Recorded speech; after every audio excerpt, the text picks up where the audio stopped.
We usually tell ourselves that we just need to wait for the right mood to start working. But waiting for motivation is a trap.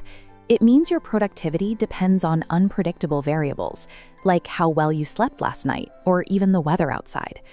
When you face a difficult task, your brain's amygdala can trigger a stress response. To escape that pressure, the brain seeks immediate relief through short-term rewards, like scrolling through social media. Procrastination is a biological defense mechanism, not a lack of character. You cannot win against this biological instinct using sheer willpower alone.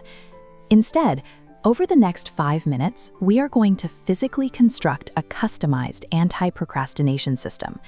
To build this, you need 4 specific items: a physical wall calendar, a thick red marker, a basic timer, and one major task that you have been actively avoiding. By setting up these physical tools, you reduce the need for daily willpower. You are rigging your environment so that taking action becomes the path of least resistance. Step 1 is to hang your calendar in a place where you see it every day. Then, define a simple daily minimum action for your goal, such as spending 15 minutes practicing a new skill. This approach is modeled after a method used by Jerry Seinfeld. Early in his career, he realized that to become a better comedian, he had to write every single day, regardless of his mood. His system was simple. Every day after finishing his writing, he would use a red marker to draw a large X on the calendar. After a few days, those marks form a visible chain. Once that chain starts growing, your primary objective each day is simply to ensure that the chain does not break. That visible red ink provides immediate feedback to the brain. Your focus shifts from the difficulty of the task to the tangible progress shown on the wall, turning the streak itself into a source of momentum. Step 2 focuses on your physical surroundings.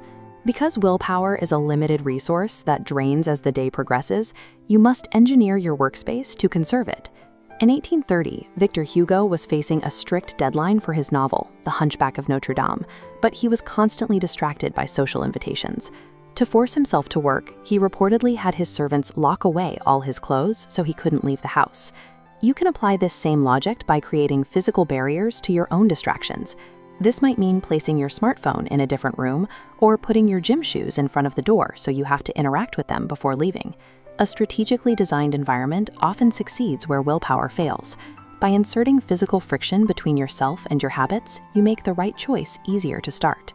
When looking at a massive, complex project, the brain often shuts down because it cannot calculate the total energy required to finish. This creates a state of paralysis. You can counter this by using the headlights method. Just as car headlights only show the road immediately in front of you, you should focus only on the next few steps. Use a timer to commit to just 25 minutes of focused work. This diagram shows how to scale down the pressure. A goal like write novel is too broad for the mind to process. Shrink it into a micro-action under 2 minutes, like writing a single sentence.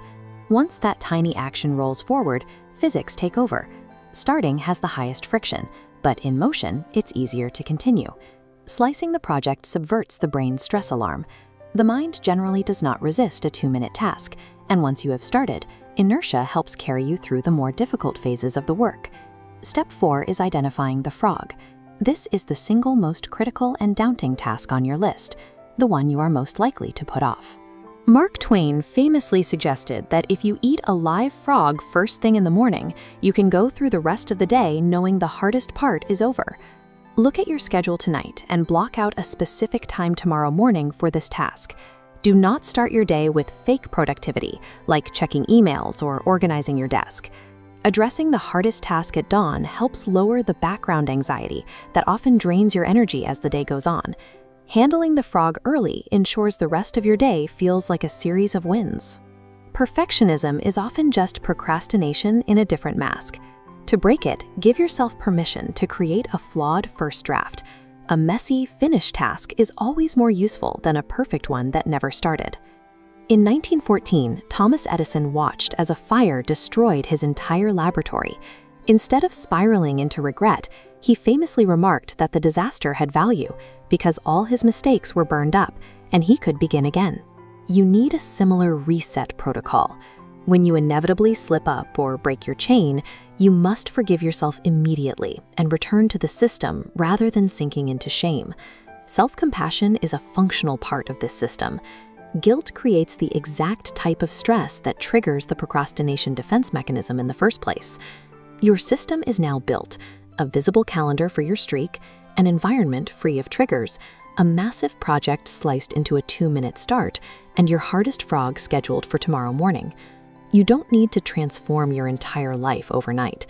Your only goal for tomorrow is to execute these steps and be just 1% better than you were today. Discipline is not a form of self-punishment.